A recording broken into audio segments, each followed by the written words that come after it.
All right, we are going to wrap up this unit talking about globalization, human rights, and the changing world. So we are actually getting closer to the end of our timeline here in history, and we're going to kind of talk about more recent times and more recent people and about globalization.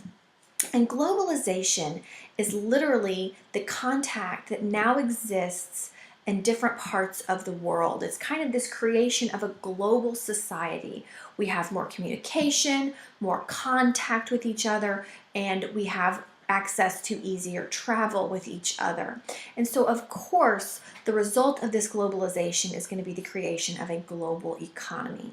You're going to have companies who are going to move their production to facilities to cheaper locations around the globe. You're going to have outsourcing, where companies are going to hire people from overseas and other countries to produce parts and to provide services that they might be able to do it at a cheaper rate. So you are literally going to have the world interacting with each other in today's world more than we ever have before. And that's going to be because of technology and new advances and new things that have come out to create this global society that we now live in. Okay, because of globalization, or I probably should say attributed to globalization, we now have new technology and lots of new advances. The one that you guys probably know the best is the internet. We are actually using the internet right now for me to communicate with you. It's contributed to easy access of information. This is going to contribute to globalization, obviously, because now people all over the world have access to some of the same things. It's going to make it easier for the economy because customers can search for products and place orders online instead of using the old-fashioned way of having to, use catalogs and other things like that. So the internet facilitates communication. We communicate with people across the globe using the internet. Email, things are now done instantly, and the internet is to thank for that, increasing that globalization. You're going to have medical advances that are now easily going to be able to be shared.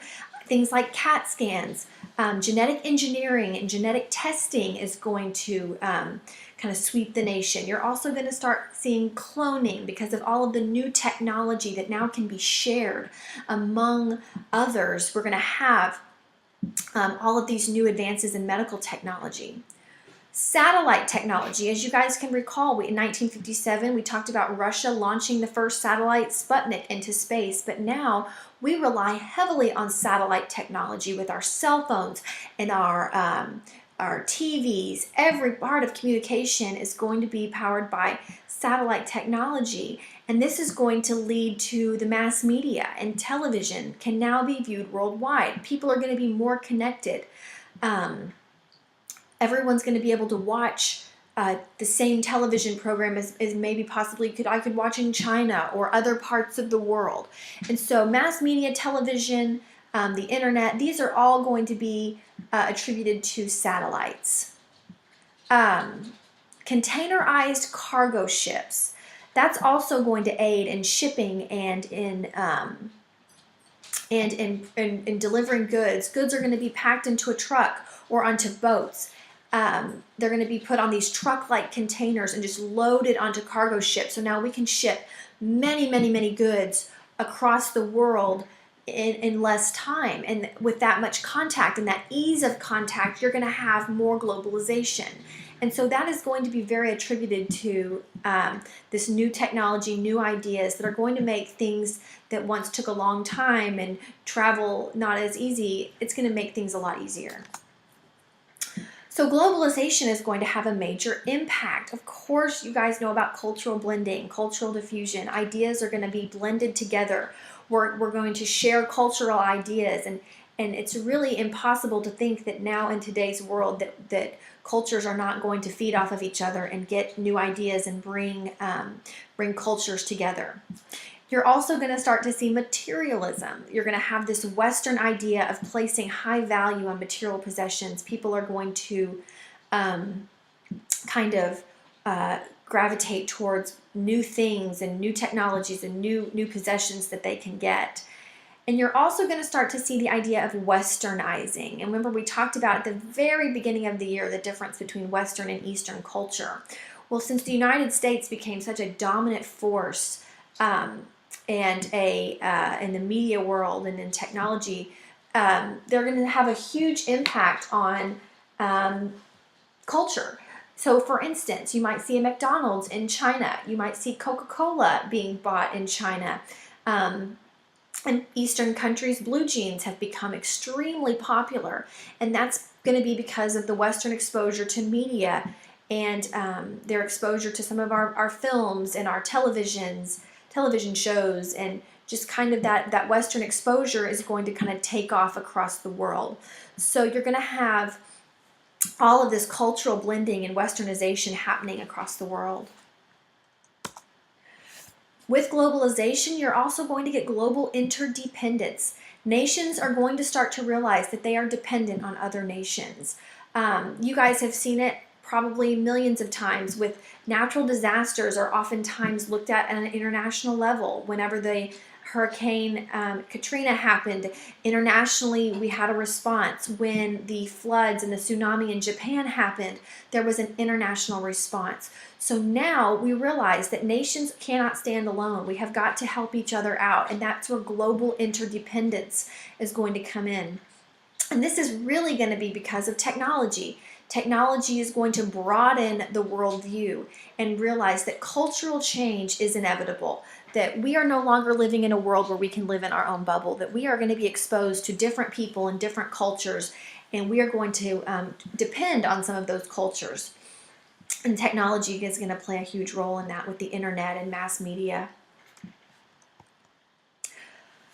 Coming along with globalization, you're going to see advances in women's rights. At the very beginning of society, we've talked about patriarchal societies. Most of them are going to be patriarchal. Well, the men are going to hold the positions of authority, and the men are going to be the head of the household. However, women are going to still experience that inferior status today in certain parts of the world. But there are going to be women out there who are going to want to change that. And there are going to be organizations who are going to try to change that. And they're going to try and boost women's rights. And there have also been particular women who have risen to power to try and serve as a model for women's rights. And we're going to talk about two of those women. The first is Mother Teresa. And she was a Catholic nun. She's actually from Macedonia, and there in the Balkan Peninsula. But she is going to devote her life to helping impoverished and homeless people on the streets of India. And she becomes very famous for her work and all of her charitable actions in India. And she eventually wins the Nobel Peace Prize for her work with the poor. Another woman we talked about in the last video briefly was Margaret Thatcher, who was going to become the first female Prime Minister of Great Britain. She did a lot of great things for the British economy. She's going to sell state-owned industries. She's going to promote free enterprise and strongly oppose Soviet communism because she was in power during that Cold War. She is the Prime Minister who sends troops to the Falkland Islands to try and prevent the Argentine dictatorship to be able to come in and take control there. So she is a very influential woman, and kind of after Indira Gandhi kind of leads that way of women now taking on political roles.